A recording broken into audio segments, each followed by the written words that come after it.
पुण्यामध्ये सध्या शिवसेनेचे महानगर प्रमुख रवींद्र धंगेकर आणि केंद्रीय राज्यमंत्री मुरलीधर मोहोळ यांच्यातील संघर्ष टोकाला गेलाय।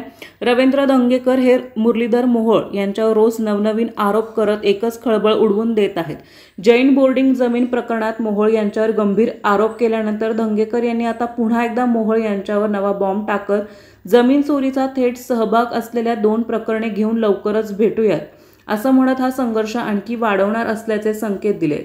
मुरलीधर मोहोळ यांनी रवींद्र धंगेकर यांच्यावर टीका करताना मला त्या माणसाबद्दल आता परत बोलायचं नाही, त्याचे अनेक प्रकरण बाहेर येत आहेत। 2011 मध्ये यांच्यावर फौजदारी गुन्हा दाखल आहे। कोथरूडमध्ये जमीन बळकावली होती, जामीन न घेता तो पळाला होता। या माणसावर 10 गुन्हे आहेत, माझ्यावर 1 गुन्हा दाखवा असं म्हटलं होतं। आता मोहोळ यांनी माझ्यावर एकही गुन्हा नाही असं म्हटल्यानंतर रवींद्र धंगेकर यांनी मुरलीधर मोहोळ यांच्या निवडणूक प्रतिज्ञापत्राची पत्र समोर आणत मोहोळांच्या गुन्ह्याची यादीच समोर आणली आहे।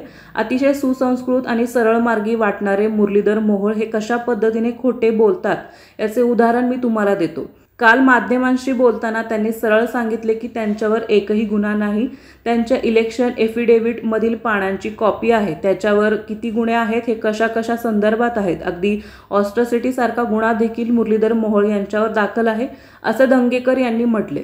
मला माहित आहे राजकीय कार्यकर्ता म्हटलं की गुन्हे असतात, काही हेतू परस्पर केलेले असतात, काही आंदोलनातले असतात, परंतु केवळ बदनामी करण्यासाठी माझ्यावर 13 केसेस आहेत आणि त्यांच्यावर एकही नाही असं ज्यावेळेस आपण बोलतो त्यावेळेस आपण त्या प्रेसची सुद्धा फसवणूक करत असतो आणि तमाम पुणेकरांची देखील फसवणूकच करत असतो। हे केंद्रीय राज्यमंत्री आणि खासदाराला अशोभनीय आहे। बाकी थेट जमीन चोरीचा थेट सहभाग असलेले 2 प्रकरणे घेऊन लवकरच भेटूयात असं देखील रवींद्र धंगेकर म्हणाले आहेत। त्यामुळे रवींद्र धंगेकर आणि मुरलीधर मोहोळ यांच्यातील हा संघर्ष आणखीनच टिकेला जाण्याची शक्यता आहे।